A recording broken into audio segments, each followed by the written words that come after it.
So one topic I've noticed a lot of people struggle with CeMAP 1, 2 and 3 is pensions. So in this video, I'm going to do a really quick fire recap of the pension stuff that you need to know across the whole board for CeMAP 1, 2 and 3.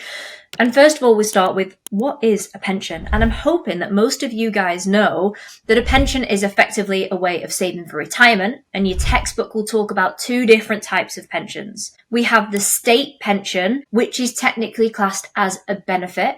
Now that is the one that as long as you've made enough national insurance contributions, you will be entitled to either a part state pension or a full state pension when you reach retirement.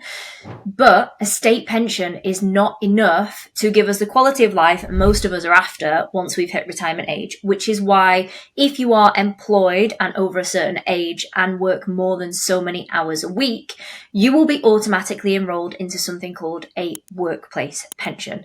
And that's the one that you will see come off your payslips. If you're in employment, you will notice it comes out on your payslip at the same time that your national insurance and your tax comes out as well. And the tax is the first thing that I wanted to talk about with pensions, because everybody talks about how pensions are tax-free, sort of. So yes, they are, in a sense that you can pay so much money into your pension every single year and get a tax allowance. You can also pay up to a certain amount in your lifetime, known as the lifetime allowance, to qualify for the tax relief, which means that you pay into it tax-free. So if you're a 20% taxpayer, you would pay 100% into your pension. You don't get 20% taxed on it. Gets even better if you're a 40 or a 45% taxpayer. Pensions aren't tax-free on the way out. So when we're thinking about reaching towards retirement, two key stages that we need to be aware of. And one is 10 years before you reach retirement age. Now, there's a reason that I've not given you a specific age, like 65 or 67, and that's because actually the government control when we can retire. So at the minute, as I'm recording this video, the retirement age is 65. That is due to go up to 67, and the government has said that as life expectancies increase, they will also put the retirement age up as well. So what we need to know is that 10 years prior to whatever the retirement age is for your age bracket, you will be able to access 25% of your pension pot as a tax-free lump sum. That's the main reason that people think that pensions are tax-free all round. They're not. You pay into them tax-free, and you can access the first 25% of your pension pot either as a regular income or as a lump sum. You get that first 25% tax-free. The rest of the 75% of whatever is in your pension is going to be taxed at whatever your income tax banding is. So the income tax bandings can change, but where we stand at the minute, if you pay yourself over £12,500 a year from your pension, you will pay 20% tax on it. If you pay yourself over the 40% threshold, which is around the £50,000 mark, again, that changes with government budgets, you will pay 40% tax on your pension income. So remember that pensions are not tax-free all round. We have to account for the tax after that 25% chunk has been taken. And after we've accounted for that 25%, whether you take it in bits or whether you take it as a lump sum, doesn't matter, you still get the tax benefit. We then need to talk about your options once you reach retirement age, because there's a couple of different things that you can do with your pension pot. And I'm going to walk you through the different options. One is called an annuity purchase, and one is called a flexi access drawdown facility. If we start with an annuity purchase, I want you to imagine that you have taken all of the money that you've saved in your pension over the years and you have wedged it into a suitcase. And the reason that you've done that is because you are going to drag that suitcase through London and you are going to sell it to usually a life insurance company. Of course, you are not going to physically draw that out in notes. You are not going to wedge it in a suitcase and you are not going to carry it across London. But for the purposes of this is really going to help you remember what the annuity purchase is. Because ultimately, you are going to take your entire pension pot and you are going to sell it to a life insurance provider in exchange for a regular income for life. So you might have £3 million in your pension pot. Congratulations. You're going to take it to a company and you are going to go, how much will you give me every week or every month or every year for the rest of my existence for this pot of money? And they're going to work off statistics. So they're going to try and figure out how long you are actually going to live to make sure that it's a viable investment for them.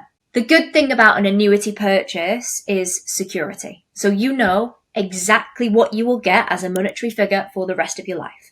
A lot of annuity purchases also come with something called inflation protection guarantee, which means that the payout amount will go up in line with inflation every year, so it's not going down in value. You can also set up extra features, like you can have it partially paid out to your spouse or civil partner when you die. So sometimes they're going to have to calculate your life expectancy and your partner's life expectancy in that instance. It does vary with provider. There is no set definition with that. But the disadvantage with an annuity purchase is you've sold out on your investment. Your £3 million pension pot is not going to grow anymore, right? So that's option one with your pension. Your next option is something called a flexi access drawdown facility.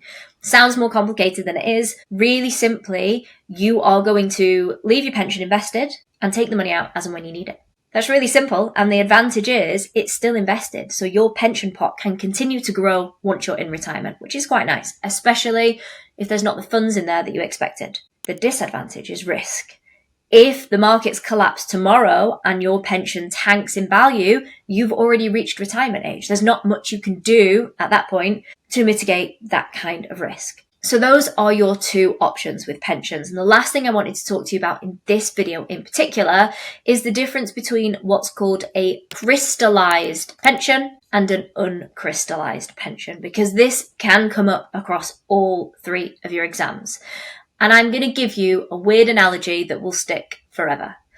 I want you to imagine that we are going to go mining for crystals. Now, I understand that we don't mine crystals, right? But for the purpose of this, we are going to imagine that we mine for crystals. Now, the longer we leave the crystal in that mountain, the bigger it's going to grow. The longer we leave it, the bigger it gets, right? In that instance, the problem is we don't hold that crystal in our hands. We can't put it into a piece of jewelry because we don't have it.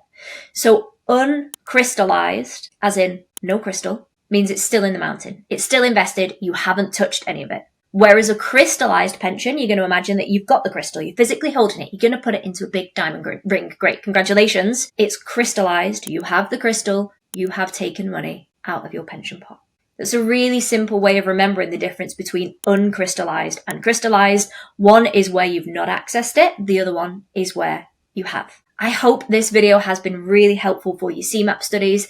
If it is that you're studying at the minute and you are looking to help, you do have a couple of different options aside from just using the textbook. You can use something like my interactive e-learning platform, which can get you through your CeMAP studies in as little as 5 to 10 days. You can also look at a 6-week guided course with me, where you don't have to take any time out of work, because I will work with you for 2 hours a week and I'll give you homework. And by the end of the 6 weeks, I will guarantee that you will be through your CeMAP 1 or your CeMAP 2 and 3 exams. I will link everything in the show notes. If you've liked this video, please subscribe, please give it a like, and I will catch you for the next one.